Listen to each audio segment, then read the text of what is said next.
Cette nuit fatidique, mes parents ont sans cœur abandonné ma sœur et ses jumelles de 5 mois dans une tempête. Ils ont vu son divorce comme une disgrâce et ont décidé de la renier. Quand je l'ai découvert, j'ai conduit 3 heures sous la pluie pour venir les chercher toutes les 3. Mais ce qui s'est passé ensuite. Même moi, j'ai tremblé de peur. Je n'aurais jamais pensé me retrouver dans cette situation dans mes dernières années.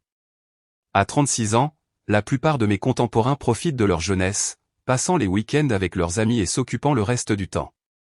Quant à moi, je suis assis dans mon petit appartement au 3e étage d'un vieil immeuble, tremblant à chaque son de la pluie. Je m'appelle Arthur Dubois, 36 ans, ingénieur civil vivant à Lyon. Si vous êtes déjà venu ici, vous sauriez que la pluie à Lyon n'est pas juste le temps. C'est une partie de la vie. Frappant aux fenêtres, s'infiltrant dans les vêtements, et parfois même dans l'âme. Je vis dans un petit appartement au 3e étage d'un vieil immeuble où les fenêtres donnent sur des rues scintillantes sous la lueur floue des lampadaires sous la pluie. Je ne suis pas le genre de personne qui parle beaucoup de lui-même. Honnêtement, je préférerais passer toute la journée à calculer la charge d'un pont plutôt que de parler de ce qui se passe dans ma tête. Mais si je dois le faire, je veux que vous compreniez que ma vie, comme une structure, est construite sur de solides piliers de béton. Pourtant, elle n'est pas sans fissures dont moi seul connais l'existence. J'ai grandi dans la banlieue de Marseille dans une maison en briques rouges avec une clôture blanche où tout devait être parfait, du moins en apparence.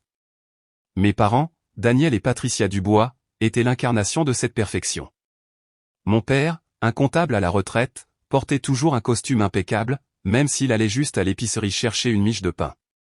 Il avait l'habitude d'ajuster sa cravate chaque fois qu'il était stressé, comme si c'était sa façon de garder tout sous contrôle. Ma mère, une institutrice, avait un sourire parfait sur chaque photo de famille. Mais derrière ce sourire se cachaient des règles inflexibles. L'honneur de la famille passe avant tout, disait-elle souvent, sa voix douce, mais tranchante comme une lame.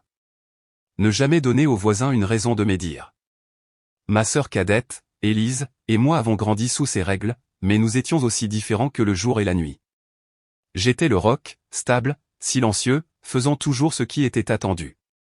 J'excellais à l'école, j'ai obtenu un diplôme d'ingénieur de l'Université de Lyon, et j'ai déménagé à Lyon pour travailler pour une entreprise de construction. Mon travail est de construire des ponts, des structures solides qui relient deux rives. Et j'aime le sentiment de contrôler les chiffres et les plans. Ma vie, du moins à mes yeux, est comme un dessin technique, clair, planifié, sans place pour la déviation. Élise, en revanche, était une flamme. À 30 ans, ma sœur était autrefois une journaliste passionnée, toujours à la recherche de grandes histoires. Élise avait des yeux qui pétillaient comme s'ils pouvaient illuminer une pièce et une façon de parler qui vous donnait l'impression de vivre un roman. Je me souviens encore quand elle nous a raconté son premier article d'investigation sur une communauté de pêcheurs oubliés sur la côte méditerranéenne. Elle s'assit à la table à manger de nos parents, ses mains gesticulant avec animation, sa voix débordante d'excitation tandis que mon père se contentait de secouer la tête et de dire « Cette fille, toujours en train de rêver ». Mais je voyais la lumière dans les yeux d'Élise, et j'étais fier, même si je ne le disais jamais à voix haute. Puis Élise a rencontré Sébastien Martin. Cet homme a balayé sa vie comme un coup de vent avec un sourire confiant et des promesses douces. Sébastien, le directeur de création d'une agence de publicité à Marseille, avait l'air de quelqu'un qui savait toujours ce qu'il voulait. Il portait des costumes impeccablement taillés, conduisait une Audi élégante, et parlait d'une manière qui vous faisait croire qu'il pouvait vendre le soleil lui-même. Je n'aimais pas beaucoup Sébastien. Il y avait quelque chose en lui qui semblait peu sincère. Mais Élise était différente. Elle l'aimait. L'aimait tellement qu'elle en oubliait le reste du monde. Ils se marièrent après 1 an de fréquentation et peu après Élise donna naissance à des filles jumelles, Lily et Jeanne. Je me souviens encore du jour où mes nièces sont nées. J'ai conduit de Lyon à l'hôpital de Marseille, serrant un bouquet d'œillets, la fleur préférée d'Élise depuis l'enfance. Quand je suis entré dans la chambre, Élise était allongée dans son lit, ses cheveux humides de sueur, mais ses yeux brillants. Elle berçait 2 petites filles au visage rougeaud dans ses bras. « Arthur, regarde » murmura-t-elle, la voix étranglée par le bonheur. Lily et Jeanne. Elles sont tout mon monde. Je restais là, silencieux, sentant mon cœur s'adoucir. Je ne suis pas doué pour montrer mes émotions, mais à ce moment-là, je voulais juste serrer ma sœur dans mes bras et lui dire qu'elle avait fait la chose la plus incroyable. Je pensais que tout irait bien. Élise avait Sébastien, ses 2 filles, et je croyais qu'elle aurait une vie heureuse. Je retournais à Lyon, repris mon travail, et continué ma vie avec Claire, ma femme. Claire est une juriste, intelligente, perspicace, avec un sourire qui pouvait faire fondre tout mon stress après une longue journée. Nous sommes mariés depuis 4 ans, et bien que nous n'ayons pas encore d'enfants, nous avions des projets. Une maison plus grande, une escapade au soleil, et peut-être un jour le son des rires d'enfants dans notre maison. Mais la vie, comme j'ai appris à le réaliser, ne suit jamais le plan. Tout s'est effondré une nuit orageuse à Lyon. J'étais assis dans mon appartement, écoutant la pluie taper contre les fenêtres, tenant une tasse de café froid. Mon téléphone sonna et je vis le nom d'Élise sur l'écran. Je fronçai les sourcils. Elle appelait rarement aussi tard. Arthur. Sa voix tremblait au téléphone comme si elle retenait ses larmes. Sébastien, il me trompe. Il veut divorcer. Je me redressai, manquant de laisser tomber la tasse de café. Quoi? Qu'est-ce qui s'est passé? Où es-tu? Demandai-je, essayant de garder ma voix calme, mais mon esprit était déjà dans le chaos. Élise prit une profonde inspiration et dit, sa voix brisée, je suis chez maman et papa, mais ils ne me laissent pas entrer. Je crus avoir mal entendu. Ils ne te laissent pas entrer? Que veux-tu dire? Demandai-je à nouveau, ma voix plus forte que prévu. Élise répéta, chaque mot me transperçant le cœur comme un couteau, ils ont dit que je suis une honte. Ils m'ont mise dehors. Ils ne me laissaient pas entrer dans la maison. Je suis debout sous la pluie avec Lily et Jeanne. Je ne sais pas quoi faire. Arthur, s'il te plaît, aide-moi. Sa voix se brisa et j'entendis le faible cri d'un enfant par le téléphone. Je n'hésitai pas une seconde. Attends-moi, dis-je, ma voix ferme. J'arrive. Je pris mes clés de voiture, ma veste, et me précipitai dehors. La pluie me fouettait le visage alors que je courais dans les escaliers et sautais dans ma vieille camionnette. Le trajet de Lyon à Marseille prend plus de 3 heures, mais cette nuit-là, il sembla durer une éternité. La pluie tombait sans relâche, les phares faibles dans les nappes d'eau, mais je m'en fichais. Tout ce à quoi je pouvais penser, c'était Élise, ma sœur, debout, tremblant sous la pluie avec ses 2 petites filles. Je pensais à nos parents, à la lourde porte en chêne de leur maison de Marseille où nous avons grandi. Comment pouvaient-ils faire ça? Comment pouvaient-ils tourner le dos à leurs filles, à leurs 2 jeunes petites filles, juste parce qu'ils avaient peur de ce que les voisins pourraient dire? Je serrai le volant fermement, essayant de supprimer la colère qui montait en moi. Je ne voulais pas penser à nos parents en ce moment. Je voulais juste arriver jusqu'à Élise. Quand j'atteignis le quartier de banlieue familier, la pluie tombait toujours comme si elle voulait noyer le monde. Notre maison en briques rouges apparut sous les lampadaires, sa clôture blanche trempée. Je vis Élise immédiatement.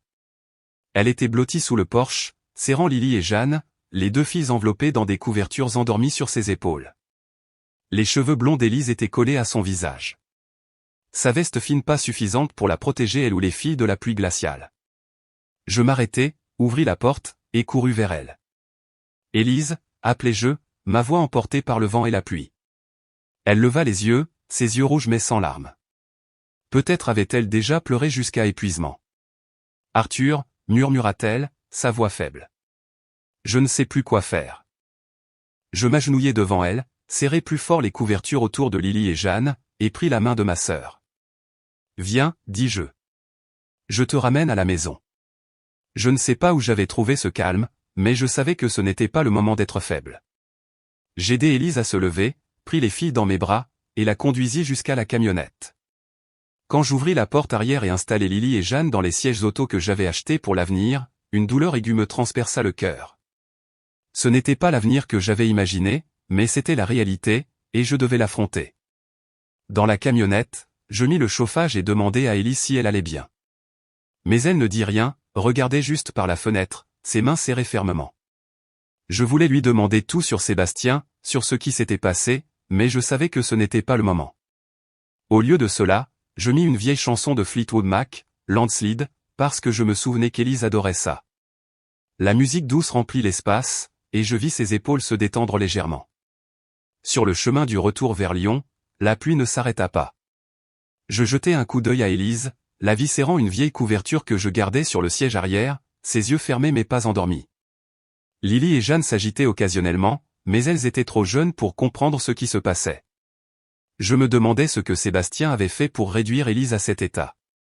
Cet homme avec son sourire suffisant et ses promesses vides avait détruit la famille de ma sœur. Et nos parents, les gens que je pensais autrefois nous protégeraient toujours, l'avaient jeté à la rue. Je ne savais pas contre qui j'étais plus en colère. Quand nous atteignîmes mon appartement, il faisait presque jour. La faible lumière du lever du soleil perça la pluie, illuminant les rues brillantes de Lyon. Je conduisis Élise et les filles jusqu'à mon appartement et les installai dans le salon. Je sortis un vieux lit de bébé, le garnis de couvertures, et plaçai Lily et Jeanne à l'intérieur. Élise s'assit sur le canapé, regardant ses filles avec des yeux vides. « Merci », murmura-t-elle. Mais sa voix manquait de vie. « Va dormir », dis-je, posant une main sur son épaule. « Tout ira bien. » Mais en disant ces mots, je savais que ce n'était pas entièrement vrai. Les choses ne seraient pas faciles. Pas maintenant. Mais je savais aussi que quoi qu'il arrive, je ne laisserais pas Élise affronter cela seule. Jamais. Les premiers jours avec Élise et les 2 bébés restants dans mon appartement semblèrent un test d'endurance auquel je n'étais pas préparé. Mon petit appartement, qui suffisait à peine à Claire et moi, était maintenant à l'étroit avec les sons de bébés qui pleurent, de biberons et de piles de sacs à couches empilés dans le coin. Je ne me plaignais pas honnêtement, je ne suis pas du genre à me lamenter, mais je ne pouvais nier que ma vie avait été bouleversée. Je me levais plus tôt, préparais du café, examinais les dessins techniques, puis changeais à la hâte la couche de Lily ou Jeanne pendant qu'Élise était encore perdue dans son épuisement. Elle quittait à peine le canapé, s'accrochant à ses 2 filles, son regard vide comme si elle cherchait un morceau d'elle-même disparu. Claire, ma femme, fut patiente au début. Elle m'aidait à préparer le petit déjeuner, réchauffait les biberons pour les bébés, et s'asseyait même avec Élise, essayant de la tirer de sa coquille silencieuse. Claire était toujours douée pour garder les choses en équilibre. C'est pourquoi je l'aimais. Elle pouvait jongler avec des contrats juridiques complexes au travail et rentrer à la maison avec un sourire éclatant. Mais je commençais à remarquer de petits signes. La façon dont elle soupirait quand Jeanne pleurait au milieu de la nuit, le regard qu'elle me jetait quand je passais la soirée à calmer Lily pour qu'elle dorme, ou la façon dont elle déplaçait discrètement ses affaires dans un coin pour faire de la place aux affaires d'Élise. « Es-tu fatigué ?» me demanda Claire un soir alors que nous étions assis dans la cuisine après une longue journée. Elle tenait un verre de vin, ses yeux fatigués, mais sa voix toujours douce. Je la regardais, cherchant une réponse honnête. « Oui », avouai-je, me frottant le front. « Mais Élise a besoin de moi. Elle n'a personne d'autre. » Claire hocha la tête, mais je vis le coin de sa bouche se crisper légèrement. « Je comprends », dit-elle, mais il y avait une distance dans sa voix comme si elle essayait de se convaincre elle-même. Au cours des semaines suivantes, un nouveau rythme commença à se mettre en place, bien que ce fût loin d'être facile. J'allais travailler chaque jour, inspectant les chantiers de construction de ponts à la périphérie de Lyon, où les piliers de béton et les câbles d'acier me donnaient un sentiment de contrôle que je ne trouvais plus à la maison. Élise commença à s'ouvrir, même un peu. Elle me parla de Sébastien, des signes qu'elle avait ignorés, des nuits tardives où il rentrait, des messages qu'il cachait, et enfin de sa froide confession qu'il était tombé amoureux de quelqu'un d'autre, une collègue plus jeune et plus intéressante. Je l'écoutais, sentant mon sang bouillir, mais je me retins, hochant la tête et serrant sa main. « Tu t'en sortiras », dis-je, bien que je n'étais pas sûr à quel point ce serait facile. Lily et Jeanne, bien qu'âgées de seulement 5 mois, étaient la seule lumière dans ces jours sombres. Je n'avais jamais cru pouvoir aimer autant de petites filles. Chaque matin, quand je prenais Jeanne et que je voyais son sourire, ses grands yeux ronds me regardant comme si j'étais tout son monde, je ressentais une étrange force. Lily était différente. Elle était plus pleurnicheuse. Mais chaque fois qu'elle serrait mon doigt, j'avais l'impression de pouvoir tout faire pour les protéger. Je m'habituais à me réveiller à 3 heures du matin pour faire les biberons ou à porter un sac à couches chaque fois que je sortais. J'ai même appris à chanter des berceuses, bien qu'honnêtement ma voix était si mauvaise qu'Élise éclata de rire quand elle m'entendit chanter « Brille, brille, petite étoile » à Jeanne. Mais tout ne fut pas facile. Claire commença à changer. Les soirées qu'elle passait auparavant avec Élise et moi, discutant de petites choses, se transformèrent en moments de silence. Elle restait souvent tard au bureau ou se retirait tôt dans la chambre, prétendant qu'elle avait besoin de se reposer. Je remarquais qu'elle s'éloignait, mais je ne savais pas quoi faire. Chaque fois que j'essayais de parler, Claire me donnait un faible sourire et disait « Je vais bien, Arthur. Concentre-toi sur Élise et les filles. » Un soir, après qu'Élise se soit couchée et que les filles soient endormies, Claire m'entraîna sur le petit balcon de notre appartement. La pluie s'était arrêtée, mais l'air était encore humide et froid. Elle croisa les bras, regardant la rue, scintillante sous les lumières des rues. Penses-tu jamais à nous, demanda-t-elle, sa voix basse mais perçante. Je fus pris au dépourvu, ne sachant d'où cela venait. Que veux-tu dire, répondis-je, essayant de garder ma voix ferme. Claire se tourna vers moi, ses yeux brillants de frustration. Je parle de notre vie, Arthur. Avant qu'Élise et les filles n'arrivent, nous avions des projets. Une maison plus grande, des vacances, notre propre famille. Et maintenant? Tu passes toute la journée à t'occuper de ta sœur et de tes nièces, et moi. Elle s'arrêta, prenant une profonde inspiration. J'ai l'impression d'être mise de côté. Je voulais dire quelque chose, mais ma gorge se serra. Je savais qu'elle avait en partie raison. J'avais laissé Élise et les filles consumer tout mon temps et mon énergie, mais je ne pouvais pas tourner le dos à ma sœur. Pas après ce qu'elle avait traversé. Claire, dis-je, posant une main sur son épaule, mais elle la repoussa doucement. Tu ne comprends pas, m'interrompit-elle. Je ne suis pas égoïste. Je sais qu'Élise a besoin de toi, mais j'ai aussi besoin de toi. Nous sommes mariés, Arthur. La conversation s'acheva dans le silence. Claire rentra à l'intérieur, refermant la porte derrière elle, me laissant seul sur le balcon. Je regardais en bas la rue où les lumières se reflétaient sur le trottoir mouillé, et je sentis une fissure invisible se creuser entre nous. Je me disais que je trouverais un moyen de arranger cela, mais au fond de moi, je savais que ce ne serait pas aussi simple qu'un dessin technique. Je rentrai dans l'appartement. Le claquement régulier de la pluie sur les fenêtres était un rappel que la tempête dehors n'était pas terminée. Je m'affalai sur le canapé, serrant mon téléphone fermement, essayant de ranger le chaos dans mon esprit. Je pensais à nos parents. Changeraient-ils d'avis? Reconsidéreraient-ils? Ressentaient-ils le moindre regret d'avoir mis leur fille dehors sous la pluie? Je décidai d'appeler maman. Le téléphone sonna longtemps, chaque sonnerie étirant la tension dans ma poitrine. Finalement, sa voix parvint, froide et mesurée, comme si elle lisait une déclaration officielle. Arthur, il est tard. De quoi s'agit-il? Je pris une profonde inspiration, essayant de garder ma voix ferme. Maman, c'est à propos d'Élise. Elle reste chez moi. Je pensais que papa et toi deviez savoir ce qui s'est passé. Je racontai brièvement l'histoire, ne voulant pas prolonger la douleur. L'affaire de Sébastien, sa demande de divorce, et Élise arrivant chez eux sous la pluie avec ses 2 bébés seulement pour être repoussée. Je marquai une pause, attendant un soupçon d'émotion de l'autre bout du fil. Silence. Puis maman parla, sa voix tranchante comme la lame que je connaissais depuis l'enfance. Élise a attiré cela sur elle, Arthur. Une épouse convenable ne laisse pas son mari partir comme ça. Je lui ai appris comment garder une famille unie, mais elle n'a pas écouté. Je n'ai pas de fille qui se fait abandonner par son mari comme ça. Je sentis mon sang monter, mais je me retins, me rattraper quand j'entendis Jeanne s'agiter dans le salon. Maman, c'est ta fille. Elle a besoin d'aide. Lily et Jeanne sont tes petites filles. Ne vois-tu pas à quel point c'est mal? Jeter Élise dehors en pleine tempête. Un soupir parvint par le téléphone comme si je la dérangeais. Arthur, tu ne comprends pas. Notre famille a de l'honneur.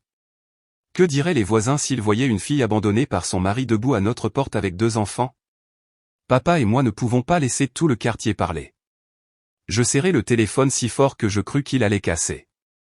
Honneur, j'ai failli crier, mais... Ne sois pas irrespectueux, la voix de papa coupa, lourde et sévère, comme quand il me grondait pour avoir cassé la fenêtre du garage quand j'étais enfant. Il devait écouter en haut-parleur. La famille Dubois n'a pas de place pour les tâches. Élise a choisi sa voie. Elle doit en affronter les conséquences. Tu devrais faire attention, Arthur. Ne te laisse pas entraîner dans ce désordre. Je restai figé, incapable de croire ce que je venais d'entendre. Papa, Élise et ma sœur, ta fille. Ne ressentez-vous aucune responsabilité? Notre responsabilité est de maintenir l'honneur de la famille, dit papa, sa voix dure comme de l'acier. Si tu veux aider ta sœur, c'est ton choix, mais ne t'attends pas à ce que nous nous impliquions. L'appel se termina par un bip froid. Je restai là, dans le couloir sombre, regardant fixement l'écran du téléphone. Je pensais à Élise, son expression perdue quand je l'ai trouvée sous le porche de nos parents. Je pensais à Lily et Jeanne, 2 enfants innocents marqués comme des taches par leurs propres grands-parents. La pluie dehors continuait de tomber comme si elle essayait d'apaiser la rage qui brûlait en moi. Au cours des mois suivants, la tension dans l'appartement s'épaissit. Élise commença à se rétablir, mais elle dépendait encore beaucoup de moi. Je ne lui en voulais pas, être mère célibataire de 2 nourrissons n'était pas facile, surtout après avoir été trahie par son mari et reniée par nos parents. Mais Claire était différente. Ses commentaires devinrent plus acerbes, comme « Est-ce qu'elles vont rester ici pour toujours ?» ou « Je n'ai pas signé pour vivre avec toute ta famille, Arthur. » J'essayais d'expliquer que c'était temporaire, qu'Élise se remettrait sur pied bientôt, mais même moi n'étais pas sûr du temps que cela prendrait. Un soir, tout explosa. J'étais assis sur le canapé, tenant Jeanne, pendant qu'Élise baignait Lily. Claire entra, serrant une pile de papier, ses yeux froids. « Il faut qu'on parle, » dit-elle, sa voix dénuée de chaleur. Je posai Jeanne dans son berceau, me levai, et suivis Claire dans la chambre. Elle ferma la porte et se tourna vers moi. « Arthur, je n'en peux plus. »« Faire quoi ?» demandai-je, bien que je connaisse déjà la réponse. « Tu sais exactement de quoi il s'agit ?» claqua Claire, sa voix tremblant de colère. « Tu passes toute la journée sur Élise et les filles. Je ne suis plus ta priorité. Je ne veux pas vivre dans une maison où je me sens comme une étrangère. » Je voulais argumenter, dire qu'elle était toujours importante pour moi, mais les mots ne venaient pas. Je savais qu'elle avait en partie raison. J'avais laissé Élise et les filles consumer tout mon temps et mon énergie. Mais comment pouvais-je abandonner ma sœur? Comment pouvais-je la laisser seule après tout ce qu'elle avait traversé? « Je veux que tu choisisses, » dit Claire, sa voix comme un couteau. « Moi ou Élise? Tu ne peux pas avoir les deux. » Je restai là, sentant le sol s'effondrer sous moi. « Claire, » murmurai-je. « Tu ne peux pas me demander ça. » Mais elle secoua la tête, ses yeux débordant de larmes. « Tu viens de faire ton choix, » dit-elle, puis se tourna et sortit de la chambre. Les jours qui suivirent furent lourds, comme une tempête attendant d'éclater. Claire commença à faire ses affaires petit à petit. J'essayais de parler, de la convaincre que nous pouvions arranger les choses, mais elle me regardait seulement avec des yeux distants. « Tu es un excellent frère, Arthur, » dit-elle un matin alors qu'elle tirait sa valise vers la porte. « Mais j'ai besoin d'un mari. » Je restai à la porte, regardant Claire s'éloigner, sa valise roulant dans le couloir. Le bruit des roues résonnait comme le rythme final de notre mariage. Quand la porte se referma, je sentis un vide grandir dans ma poitrine. Je ne pleurais pas. Je ne pouvais pas pleurer. Je retournai au salon où Élise tenait Jeanne, ses yeux pleins d'inquiétude. « Arthur, qu'est-ce qui se passe ?» demanda-t-elle. Je secouai la tête, ne voulant pas la charger davantage. « Ce n'est rien, » dis-je, m'asseyant à côté d'elle. « Tout ira bien. » Mais cette fois, je n'étais plus sûr de croire ces mots. Les jours qui suivirent furent plus calmes dans l'appartement, mais c'était une sorte de calme pesant, comme le calme avant une nouvelle tempête. Claire était partie, me laissant avec un bail, Lily, Jeanne, et un appartement maintenant rempli de vide que je ne savais comment combler. J'essayais de garder tout stable, allant travailler, m'occupant des filles, et assurant qu'Élise ne remarque pas les fissures dans mon cœur. Mais chaque nuit, allongé sur le canapé, écoutant la pluie taper contre les fenêtres, je ne pouvais m'empêcher de penser à Claire, à son sourire, et au projet que nous avions fait pour un avenir qui s'était maintenant dissous. Élise, bien qu'encore fragile, commença à retrouver une étincelle dans ses yeux. Elle ne passait plus toute la journée recroquevillée sur le canapé. Au lieu de cela, elle commença à faire de petites choses. Préparant du café pour moi le matin, pliant les vêtements pour Lily et Jeanne, ou fredonnant doucement en berçant les filles pour qu'elles dorment. Un soir, quand je rentrais d'un chantier, fatigué par l'odeur de béton et de poussière collant à mes vêtements, je trouvai Élise assise à la table de la cuisine, un vieux carnet devant elle. Elle écrivait, sa plume bougeant rapidement sur la page, ses yeux concentrés comme si elle redécouvrait une partie d'elle-même. « Qu'est-ce que tu écris ?» demandai-je, tirant une chaise en face d'elle. Jeanne dormait dans son berceau, et Lily jouait avec un animal en peluche sur le tapis. Élise leva les yeux un peu gênée, puis me glissa le carnet. « Juste quelques pensées, » dit-elle doucement. « Je pense que je dois les écrire pour ne pas oublier ce que j'ai traversé. » Je feuilletai quelques pages, lisant son écriture penchée. Ce n'était pas juste des pensées aléatoires. Élise écrivait sur cette nuit pluvieuse, debout blottie sous le porche de nos parents, serrant Lily et Jeanne. Elle écrivait sur Sébastien, comment il avait brisé son monde avec ses mots froids. Elle écrivait sur moi, comment j'avais conduit plus de 3 heures pour la chercher, devenant son seul point d'ancrage quand tout s'est effondré. Ma gorge se serra en lisant. Élise, dis-je, posant le carnet. C'est vraiment bien. Elle sourit, un sourire faible mais sincère. Je ne sais pas, Arthur. Je pensais juste que si j'écris ça, peut-être que je découvrirai qui je suis après tout ça. À partir de ce jour-là, le carnet devint le compagnon d'Élise. Chaque nuit, après que les filles soient endormies, elle s'asseyait à la table de la cuisine, écrivant sous la faible lueur d'une lampe de table. Certaines nuits, elle écrivait tard. Ses yeux étaient fatigués, non par tristesse, mais par la redécouverte d'elle-même page après page. Je ne dis pas grand-chose, me contentant de préparer tranquillement du café, le posant à côté d'elle, et m'asseyant à proximité, examinant des plans ou faisant défiler les nouvelles sur mon téléphone. Je savais qu'elle avait besoin d'espace, et je voulais qu'elle l'ait. Un matin, alors que je me préparais pour aller travailler, Élise me rappela. « Arthur, peux-tu lire ceci ?» Elle me tendit une pile de papier beaucoup plus épaisse que le carnet original. « Je pense que j'ai terminé une partie. Je veux savoir ce que tu en penses. » Je m'assis et feuilletai les pages. C'était l'histoire d'Élise depuis le jour où elle a rencontré Sébastien, à travers les mois joyeux de sa grossesse avec Lily et Jeanne, jusqu'à la trahison, la nuit pluvieuse, et son parcours en tant que mère célibataire. Mais ce qui me toucha le plus fut la façon dont elle écrivit sur moi. Elle m'appela phare dans la tempête. Celui qui l'avait tiré de l'obscurité. Je la regardais, essayant de cacher les larmes qui montaient dans mes yeux. Élise, ceci, c'est vraiment spécial. Tu devrais en faire quelque chose. En faire quelque chose, demanda-t-elle, fronçant les sourcils. Que veux-tu dire? Comme, le publier, dis-je, bien que je n'étais pas sûr du réalisme de l'idée. Ton histoire, elle pourrait inspirer d'autres. Les gens qui traversent ce que tu as traversé. Élise rit, mais c'était un rire sceptique. Qui voudrait lire sur moi? Une mère célibataire larguée par son mari et reniée par sa famille.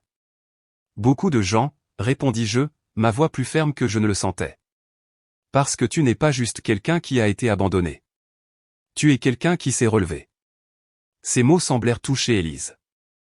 Elle se tut, regardant fixement la pile de papier, puis hocha la tête. J'y penserai, dit-elle. Mais je vis une petite étincelle dans ses yeux, comme une flamme commençant à prendre. Je ne voulais pas la pousser, mais l'idée du livre d'Élise resta avec moi. Je commençai à agir discrètement. Une pause déjeuner sur le chantier, j'appelai Thomas, un vieil ami d'université qui dirigeait maintenant une maison d'édition indépendante à Lyon. Thomas était toujours un rêveur, passionné par les livres et les histoires vraies. Je lui parlais brièvement d'Élise, du mémoire qu'elle écrivait, et lui demandai s'il serait disposé à jeter un œil. Envoie-le, dit Thomas, sa voix excitée. Si c'est aussi bon que tu le dis, j'y réfléchirai. Je ne dis pas à Élise l'appel. Je ne voulais pas qu'elle mette ses espoirs en vain pour être déçue. Au lieu de cela, je l'encourageais à continuer d'écrire un peu chaque jour. J'achetai plus de papier, de stylos, et même un vieil ordinateur portable pour qu'elle puisse taper. Chaque fois que je la vis assise devant l'écran, tapant avec une concentration absolue, une fierté silencieuse montait dans ma poitrine. L'Élise d'avant, la fille passionnée toujours à la recherche d'histoires, revenait. Des mois passèrent et le manuscrit d'Élise prit forme. Elle l'intitula « Un abri dans la tempête ». Je lus chaque chapitre, corrigeai les fautes de frappe, et offris occasionnellement des suggestions, bien que je savais que je n'étais pas écrivain. « Arthur, es-tu sûr que c'est bien ?» demanda Élise un soir quand le manuscrit avait dépassé les 200 pages. « C'est plus que bien, dis-je, posant une main sur son épaule. C'est toi, Élise. C'est ton histoire. » Finalement, je la convainquis d'envoyer le manuscrit à Thomas. Je me souviens du jour où elle a cliqué sur envoyer pour l'email. Ses mains tremblantes, ses yeux un mélange d'excitation et de peur. « Et s'il n'aime pas, Arthur ?» demanda-t-elle. « Alors tu es toujours Élise, répondis-je. Et tu as fait quelque chose que la plupart des gens n'oseraient pas raconter ton histoire. » 2 semaines plus tard, Thomas appela. J'étais sur le chantier, debout au pied d'un pont en construction quand mon téléphone sonna. « Arthur, le manuscrit de ta sœur. » « C'est vraiment spécial, » dit Thomas. « C'est brut, émotionnel et puissant. Je veux le publier. » Je manquais de laisser tomber le téléphone. « Vraiment ?» demandai-je, ma voix plus aiguë que d'habitude. Absolument, mais je dois rencontrer Élise pour discuter des détails. Peux-tu arranger ça? Ce soir-là, j'en parlais à Élise. Elle resta figée, serrant sa tasse de café comme si elle ne pouvait croire ses oreilles. Arthur, tu es sérieux? Ils veulent publier mon livre? Absolument, dis-je en souriant. Élise me jeta ses bras autour du cou, les larmes aux yeux. Lily et Jeanne, jouant sur le tapis, nous regardèrent comme si elles sentaient la joie dans l'air. Les semaines qui suivirent furent un tourbillon. Élise rencontra Thomas et son équipe, révisant le manuscrit, concevant la couverture et planifiant la sortie. Je restais en retrait, soutenant discrètement. La conduisant aux réunions, gardant Lily et Jeanne quand elle était occupée et m'assurant qu'elle avait le temps de se concentrer. Je ne voulais pas qu'elle sache que j'avais contacté Tomato. Je voulais que ce soit sa victoire. La sienne seule. Le jour où un abri dans la tempête a officiellement atteint les étagères. Je me tenais dans un coin d'une petite librairie de Lyon, regardant Élise signer ses premiers exemplaires. Elle portait une robe verte simple, ses cheveux blonds attachés, mais ses yeux brillaient comme si le feu en elle avait été ravivé. Seules quelques dizaines de personnes se présentèrent, principalement des amis de Thomas et quelques lecteurs curieux. Élise était si nerveuse qu'elle laissa tomber son stylo 2 fois, mais quand elle commença à parler à la foule, son sourire réchauffa toute la pièce. Je me tenais là, tenant Jeanne dans mes bras, Lily serrant mon doigt, et je sentis une fierté silencieuse monter en moi. Ma sœur, qui s'était autrefois tenue tremblant sous la pluie, se tenait maintenant sous les projecteurs, partageant son histoire. Les ventes initiales du livre furent modestes. Je n'étais pas surpris. L'édition est une industrie difficile, et Lyon n'est pas Paris. Mais un soir, alors que je préparais un biberon pour Jeanne, Élise fit irruption dans la cuisine, brandissant son téléphone, le visage rouge d'excitation. « Arthur, regarde ça » a-t-elle presque crié. Une lectrice, une mère célibataire de Marseille, avait posté sur le livre sur les réseaux sociaux. Un abri dans la tempête n'est pas juste un livre. C'est une flamme pour celles qui ont été abandonnées. Lisez-le. Vous ne le regretterez pas, ce post, comme une étincelle, se propagea rapidement. Des centaines de partages se transformèrent en milliers. Des groupes de femmes en ligne commencèrent à en discuter, appelant Élise une héroïne discrète. En quelques semaines, le livre s'est vendu à des dizaines de milliers d'exemplaires et s'est classé sur la liste des best-sellers hebdomadaires d'un journal local. Je me souviens encore du moment où Élise reçut un email de Thomas annonçant qu'un grand éditeur avait proposé un partenariat pour une sortie nationale. Elle s'assit à la table de la cuisine, lisant l'email encore et encore comme si elle ne pouvait croire ses yeux. « Arthur » murmura-t-elle. « C'est réel ?» Je ris, la serrant dans mes bras. « C'est réel, petite sœur. Tu l'as fait. » À partir de là, tout sembla un rêve. Le livre ne s'arrêta pas en France. Un éditeur au Royaume-Uni proposa de le traduire pour une édition internationale en anglais, suivi par la France, l'Allemagne, et même le Japon. Je ne sais pas ce qu'Élise ressentait en voyant son nom sur des couvertures de livres dans des langues qu'elle ne pouvait lire, mais je remarquai comment elle se tenait plus droite, souriait davantage. Elle n'était plus l'Élise de cette nuit pluvieuse. Elle était Élise Dubois, auteure, mère, et un symbole des femmes qui avaient été blessées mais avaient refusé de tomber. Avec le succès du livre vinrent les invitations. La première fut un talk show local à Lyon où Élise s'assit sous les projecteurs, partageant son parcours de mère célibataire. Je m'assis dans le public, tenant Lily et Jeanne, essayant de les garder calmes pendant qu'Élise parlait. Elle était nerveuse au début, mais quand le public applaudit, je la vis se détendre. « Je ne l'ai pas fait seule » dit-elle, ses yeux me trouvant dans la foule. Mon frère Arthur m'a tiré de l'obscurité. Je baissai la tête, faisant semblant de arranger les cheveux de Jeanne, mais en réalité, je cachais les larmes qui montaient dans mes yeux. Ce talk show n'était que le début. Un mois plus tard, Élise fut invitée à une conférence de femmes à Marseille.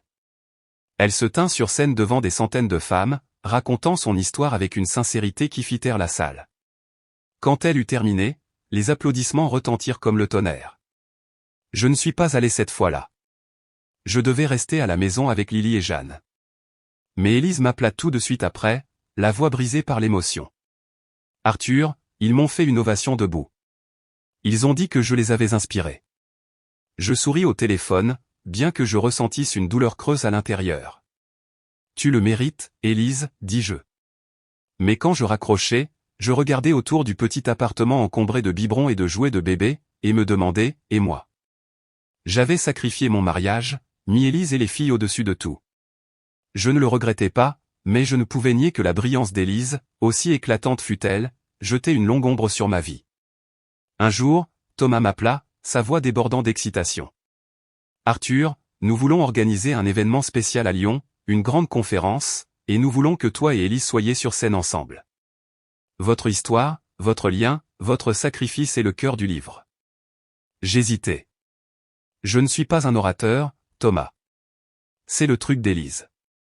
Mais ta partie de l'histoire, dit Thomas. Les gens veulent t'entendre, Arthur.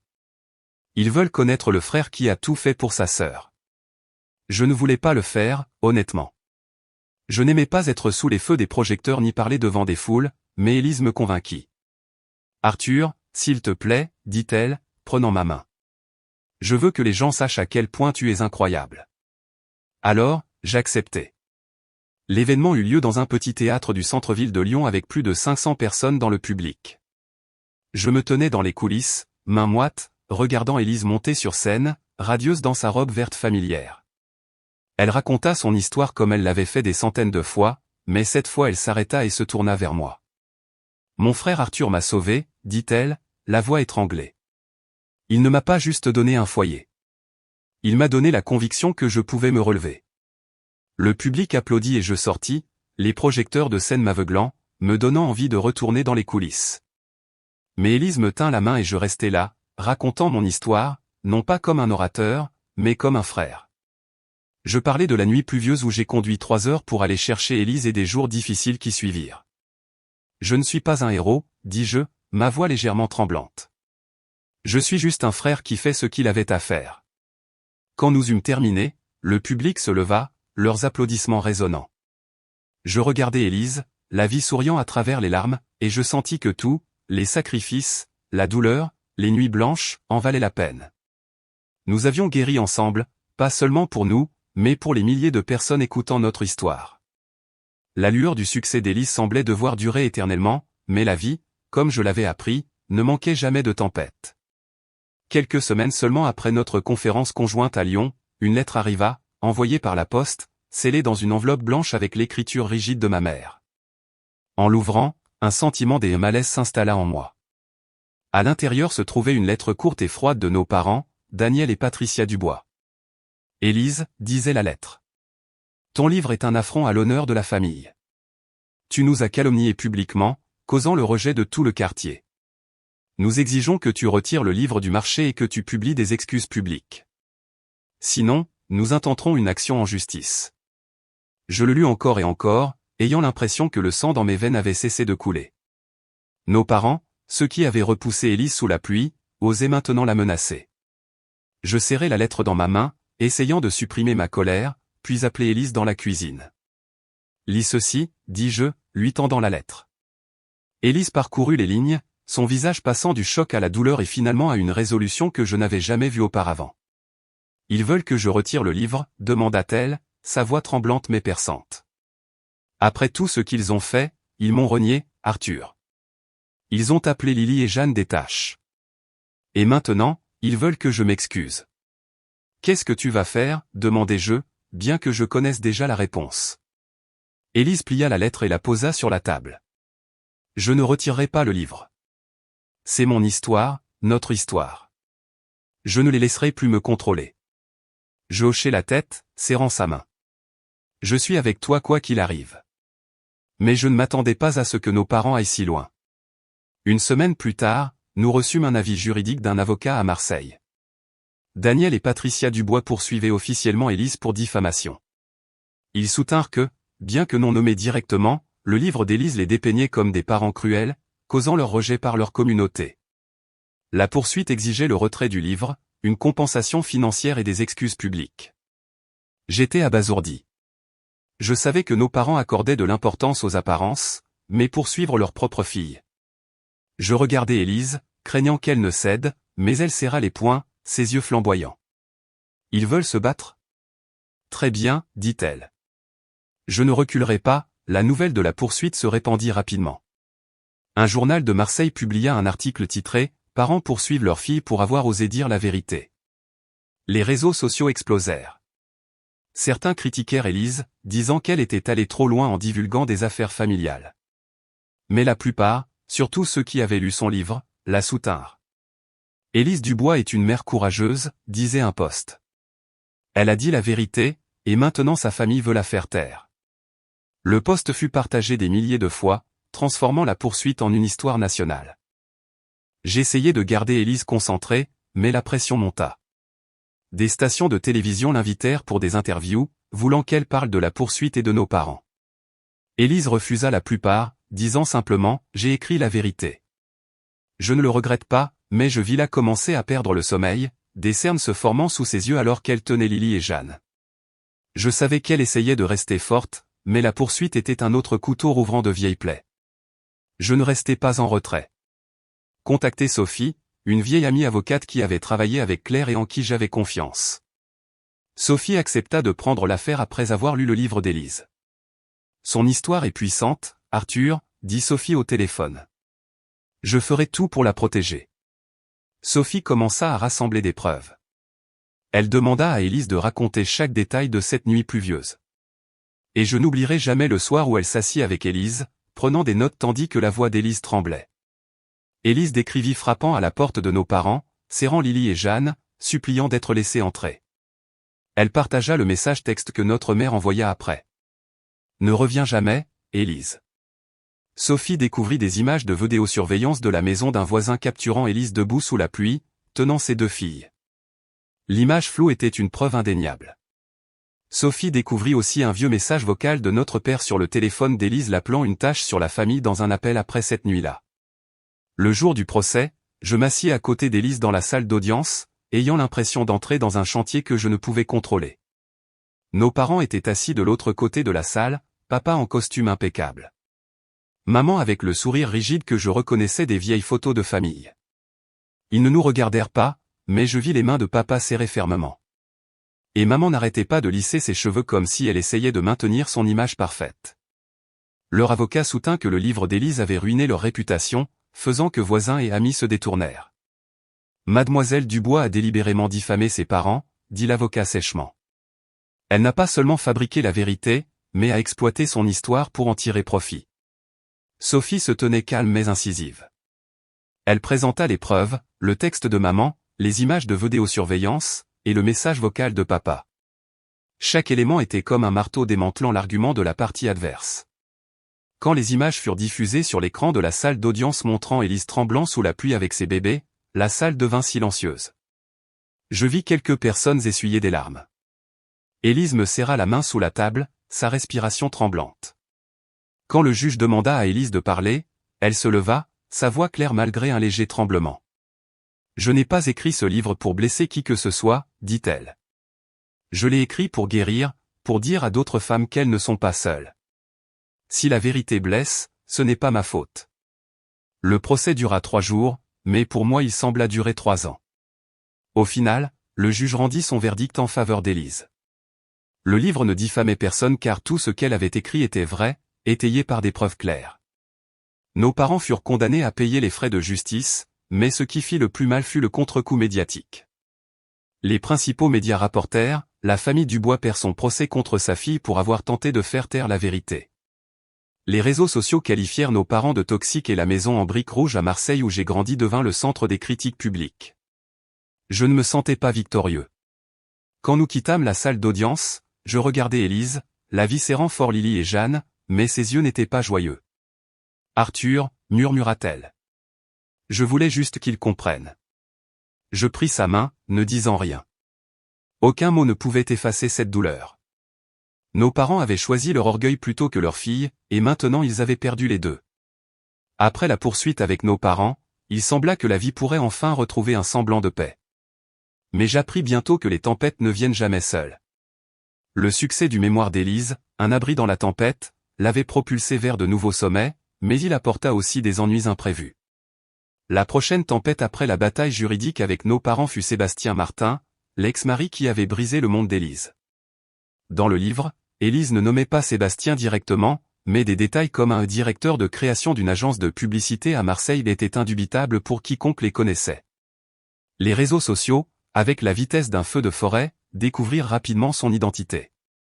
Un compte Twitter publia « Quelqu'un d'autre a-t-il réalisé que l'homme dans le livre d'Élise Dubois et Sébastien Martin, directeur de création à l'agence publicité DBL ?»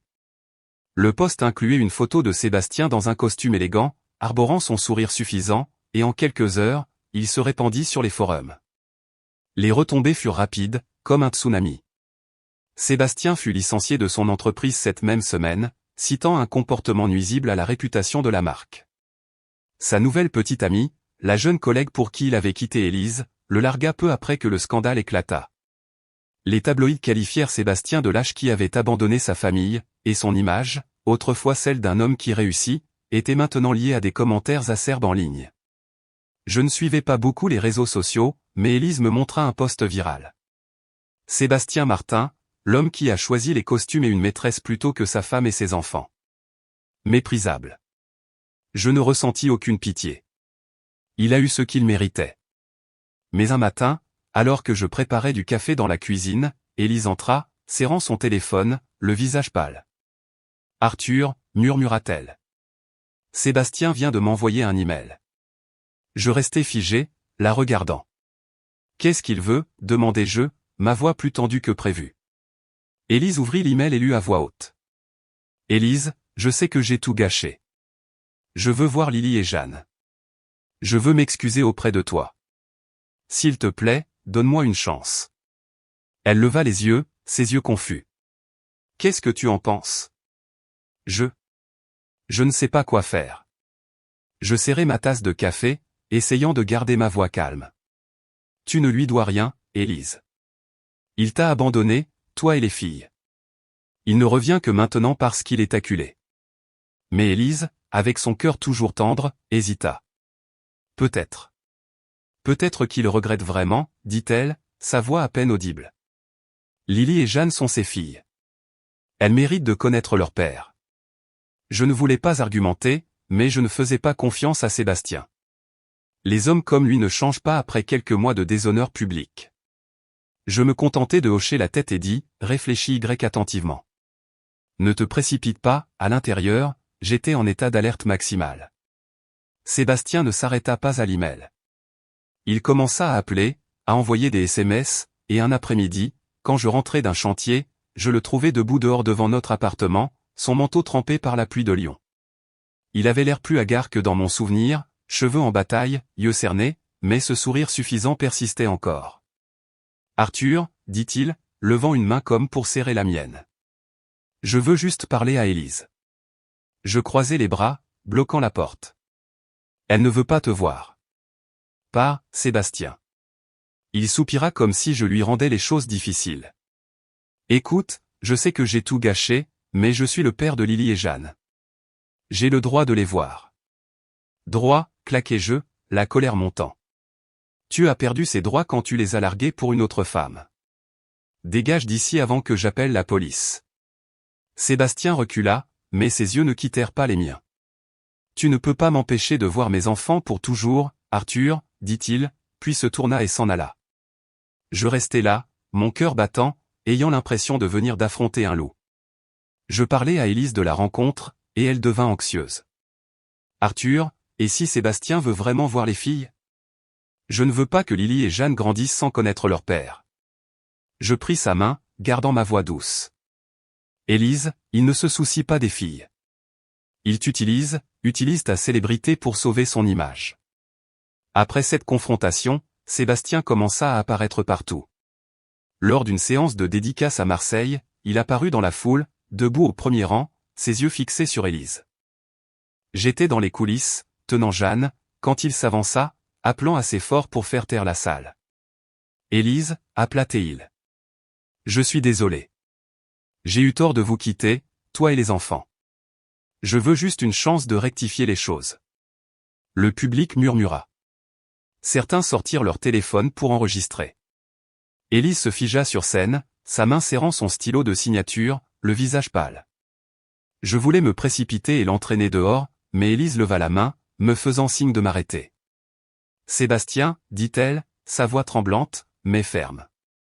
Si tu es vraiment désolé, tu nous laisseras tranquilles, moi et les enfants. Ne transforme pas ça en spectacle. La foule applaudit, mais Sébastien ne partit pas immédiatement. Il resta là à la regarder fixement, puis baissa la tête et sortit. Le clip de l'incident devint viral. Certains sympathisèrent avec Sébastien, l'appelant un père cherchant la rédemption, mais la plupart le condamnèrent, l'accusant de mettre en scène un coup de publicité pour restaurer sa réputation. L'opinion publique se divisa et Élise devint le centre de vifs débats. « Je ne voulais pas de ça, Arthur, dit-elle un soir, enfouissant son visage dans ses mains. Je veux juste protéger Lily et Jeanne. » Mais Sébastien ne s'arrêta pas. Il commença à envoyer des cadeaux à l'école maternelle de Lily et Jeanne. Des ours en peluche, des livres de coloriage, et des notes manuscrites disant « Je t'aime ». Les institutrices appelèrent Élise, inquiète pour la sécurité des filles. Élise devint terrifiée, vérifiant les fenêtres chaque nuit, dormant avec Lily et Jeanne dans ses bras au lieu de leur berceau. Ma colère monta. Sébastien ne harcelait pas juste Élise. Il menaçait la paix que nous avions lutté pour construire.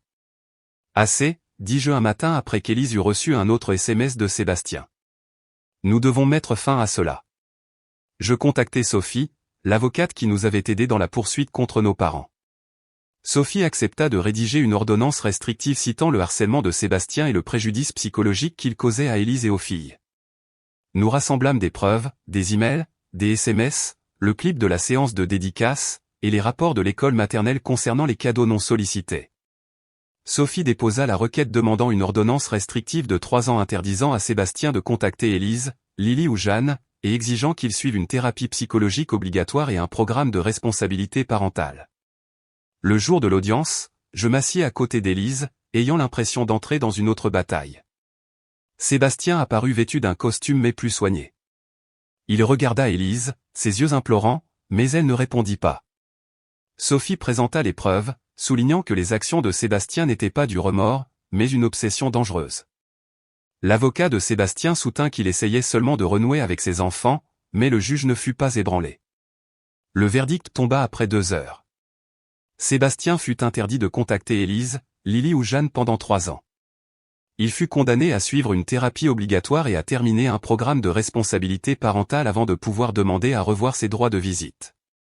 Alors que le marteau du juge tombait, Élise laissa échapper un souffle tremblant, me serrant la main. « Merci », murmura-t-elle. Sébastien quitta la salle d'audience sans nous regarder. Je ne sais pas s'il changera jamais, mais je sais que pendant les 3 prochaines années, Élise et les filles seront en sécurité. Après la poursuite avec Sébastien, nos vies retrouvèrent lentement un rythme, bien que les cicatrices demeurèrent. Élise, Lily, Jeanne, et moi retournâmes dans le petit appartement où le bruit de la pluie tapant sur les fenêtres semblait un vieil ami. Mais maintenant, l'appartement ne portait plus le poids lourd qu'il avait autrefois. Il y avait une légèreté, comme si nous avions traversé les plus grandes tempêtes et aperçu enfin la lumière. Élise ne s'arrêta pas. Elle commença à écrire une suite à Un abri dans la tempête, un nouveau mémoire intitulé La liberté et quand on n'a plus besoin de pardon. Ce livre ne parlait pas seulement de son parcours de mère célibataire. Il relatait les batailles qu'elle avait affrontées avec Sébastien, avec nos parents, et avec les doutes en elle-même. Elle écrivit sur moi, sur la façon dont je l'avais soutenue à travers chaque tempête, et sur Lily et Jeanne, 2 petites filles grandissant en bonne santé et radieuses, entourées par l'amour d'une communauté plus large que leur famille biologique. Je restais en retrait, comme à mon habitude. Je lus ces brouillons, offris quelques suggestions, et m'occupai de Lily et Jeanne quand elles étaient occupées. Mais cette fois, Élise n'avait pas besoin de mon coup de pouce. Elle avait trouvé sa propre force. Quand son second livre sortit, il devint rapidement un succès retentissant, atteignant les listes de best-sellers en quelques semaines. Les critiques l'appelèrent un manifeste de résilience, et Élise fut invitée à plus d'événements, des conférences de femmes aux séances de dédicaces bondées. Lily et Jeanne, maintenant âgées de près de 3 ans, grandissaient en bonne santé et radieuses. Elles adoraient courir dans le parc près de chez nous, où je les poussais sur les balançoires, riant alors que Jeanne essayait d'attraper un papillon, ou alors que Lily gribouillait des dessins à la craie colorée sur le trottoir. La communauté lyonnaise les adorait, les appelant les petites filles d'Élise. Chaque fois que je les déposais à la maternelle, je voyais les institutrices et les parents les regarder avec affection comme si elles appartenaient à tout le quartier. Je trouvais aussi ma propre paix. Chaque matin, je préparais du café, lisais des livres avec Lily et Jeanne, ou m'occupais du petit jardin sur le balcon où je cultivais de la menthe et des marguerites. Ma vie n'était plus un dessin technique parfait, mais elle était pleine de manières inattendues. Je ne contactais plus Claire, bien que parfois je me demande si elle était heureuse. Mais je n'avais aucun regret. Élise, Lily et Jeanne étaient ma famille, et j'avais fait le bon choix. Lors d'une des séances de dédicace d'Élise à Lyon, je me tenais dans un coin, la regardant discuter avec les lecteurs. Elle était radieuse, confiante, comme si son éclat était devenu une partie d'elle. Une jeune femme, peut-être au début de la vingtaine, s'approcha et serra Élise fort dans ses bras, les larmes coulant sur ses joues. « Tu m'as sauvé la vie, dit-elle, la voix étranglée. Ton livre m'a aidé à me relever après que ma famille m'ait renié. » Élise la serra en retour, souriant doucement. « Ce n'était pas moi, dit-elle, ses yeux me trouvant dans la foule. C'était mon frère. » Je baissai les yeux, faisant semblant de ajuster ma chemise, mais mon cœur se serra. Je n'avais pas besoin des feux des projecteurs ni des éloges. Mais dans ce moment-là, tandis qu'Élise me regardait avec gratitude, je savais que chaque sacrifice que j'avais fait en valait la peine. Quand la séance de dédicace prit fin, nous retournâmes à l'appartement, Lily et Jeanne, somnolents sur mes épaules. Élise s'assit à côté de moi sur le canapé, sa tête reposant sur mon épaule comme quand nous étions enfants. « Arthur, murmura-t-elle. Merci pour tout. » Je souris, lui ébouriffant les cheveux. « Va dormir, petite sœur. Demain est un nouveau jour. » Dehors, la pluie de Lyon tombait toujours. Mais cette fois, cela ne semblait pas triste. C'était un rappel que peu importe le nombre de tempêtes qui viendraient, nous avions appris à rester forts ensemble.